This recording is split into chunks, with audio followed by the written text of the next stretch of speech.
Behind me, just one of so many examples of utter destruction across Los Angeles. There was a fire put out here right before we came on air. Fire trucks actually just going by now. We've been seeing a few of them over the past few minutes. It comes as Governor Gavin Newsom just called for an independent investigation into why fire hydrants were dry, saying in part, I quote him, "We need answers to ensure this does not happen again, and we have every resource available to fight these catastrophic fires." Well, Newsom and other officials are now facing growing questions. Right now, it's questions, and they're getting loud about what could have been done to minimize the death and destruction, or whether this is just simply the way it's going to be to live here. Nick Watt is out front. Did it really have to be this bad? No one was caught unawares here. Strong Santa Ana winds were forecast, and after months without significant rain, bone-dry vegetation was obviously primed to burn. Number one, were there enough boots on the ground to fight the flames? Easy answer, no.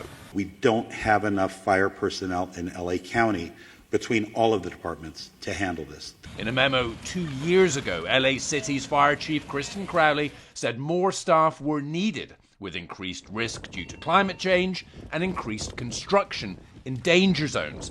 Just last month, Chief Crowley told Mayor Karen Bass that eliminating some civilian positions and cutting $7 million from firefighters' overtime severely limited the department's capacity to prepare for, train for, and respond to large-scale emergencies. Clearing brush, which is basically fuel, is crucial and mandatory. Chief Crowley says budget cuts mean they couldn't inspect to make sure the clearing was actually happening. There were no reductions that were made that would have impacted the situation that we were dealing with over the last couple of days. Number two, was there enough water to fight the flames? Again, easy answer, no. Multiple homes threatened. I need about 2 or 3 water tenders, and there were some engines. We got dry hydrants. 3 huge water tanks help boost pressure in the hydrants around here, but we were not able to fill the tanks fast enough because demand was overwhelming, and the Palisades is at the end of the city water system with narrower pipes with reduced flow. Some hydrants ran dry at absolutely critical moments, like 3 a.m. Wednesday. We've lost most of the hydrant pressure. Why was there no water in the hydrants, Governor? It's all literally. Is it going to be different next time?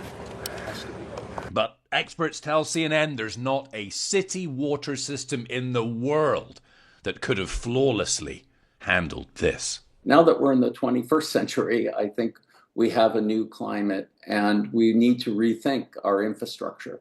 Number 3, are building codes to blame?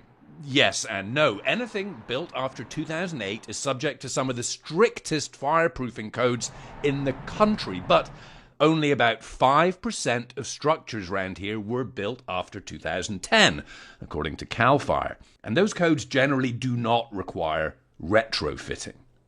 So the new mall in Palisades Village is okay, and the 100-year-old mall just across the road is gone. And acres of devastation with the odd new build home still standing. Number 4, power line problems. 6 years ago, the devastating Woolsey fire just east of here was lit, like many wildfires, by sparks from above-ground power lines in a Santa Ana wind. You could have 80-mile-an-hour winds, but if there's no spark, there's no fire. We don't know what ignited this week's fires, but according to Whisker Labs, there were multiple power line faults and sparks around the Palisades, Eaton and Hearst fires in the hours before they broke out. If power lines are below ground, they cannot start fires. The town of Paradise, destroyed in 2018 by fire, right now rebuilding with the power lines underground. Now, this was, as some officials say, a perfect storm. The high winds meant they couldn't fight this fire from the air for those first crucial hours, and in terrain like this, without air assets, you've a hand tied behind your back. Rest assured, we will absolutely do an evaluation to look at what worked, what didn't work, and to correct or to hold accountable any body, department, individual, etc. And air here, obviously you and I were just saying right now, is particularly noxious and toxic.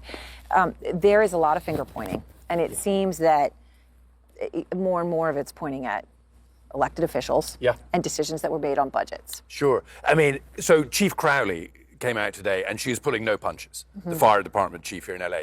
She said she's a public servant, not a politician. Her job is to make sure that her people have the equipment they need to fight fires, and she says they don't. 2010 till now, she says they're dealing with 50% more calls, but with fewer firefighters.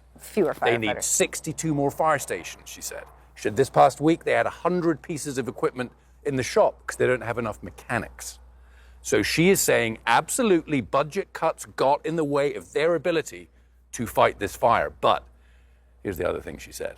Even with 100 more engines, Erin, she said that they weren't going to be catching this fire. No. This was just getting away from them. And, Whatever. And as you said, they will come up with what they say started it. Maybe it was arson in some cases, but there were also those sparking pyro lines, and that very well could have been it. And that is, that there's nothing they could have done about that, except for ages ago when they could have made different decisions. How many billions of dollars did this cost? How many billions of dollars would it cost to put the power lines underground? I don't know. I want to check in with our Nick Watt, who has been working, tirelessly since this fire started. Nick, what's the latest where you are? Well, Anderson, what we've been doing today is hearing from a lot of people who are very angry about what happened. As the initial shock has subsided, people are asking questions. Could more have been done? Caitlin was mentioning up at the top of the show there, this issue with the fire chief here in LA saying that she didn't have the resources. She doesn't have the budget to do what she has to do, she says, as a fire chief, as a public servant, which is to make sure that her people have what they need to do their jobs. Now, the investigations, the recriminations are going to continue for some time. Governor Gavin Newsom wants to know why the water stopped in the hydrants here in the Palisades. He's also asked for President Trump to come and visit.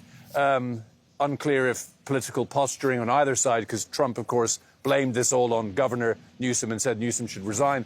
Unclear if that political posturing is actually helpful to anyone at this point, but that's not for me to say.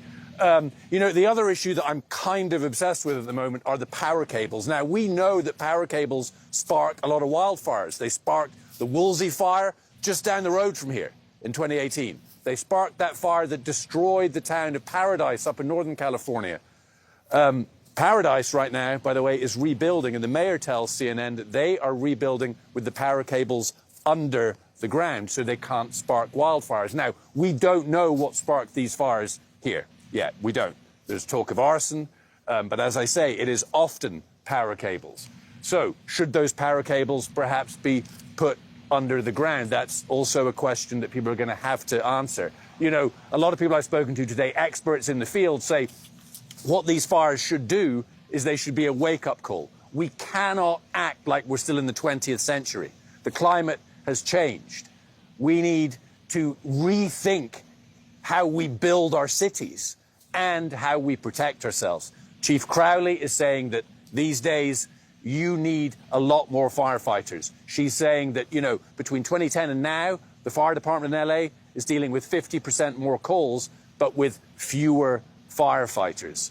So, a lot of questions, not enough answers. They could take time. Anderson. Yeah, Nick Watt, I appreciate it. Caitlin, it is remarkable what the fire chief said to Jake Tapper on CNN earlier today, directly contradicting what Mayor Bass had said. Mayor Bass had said when she returned from her trip to Ghana and gave a press conference, she said that the budget cuts to the fire department in Los Angeles did not affect their ability to fight this fire. The chief of the fire department contradicted her directly, said it did. And here's how. So remains to be seen what is going to happen there. But that's one thing to watch in the days ahead, Caitlin. Yeah, and that's something that we were talking about tonight, Anderson, as we were looking at the comments by Chief Crowley is, yes, the mayor is contradicting her, and here's the mayor outlining what's in the budget and what they did differently with pay raises and where these cuts were. But, it's the chief herself who is saying this, who is just being straightforward and candid, frankly, about what her firefighters have been dealing with and what she says are the cuts. I mean, it's straight from her mouth. Anderson Cooper, thank you for that. We'll check back in with you on the ground.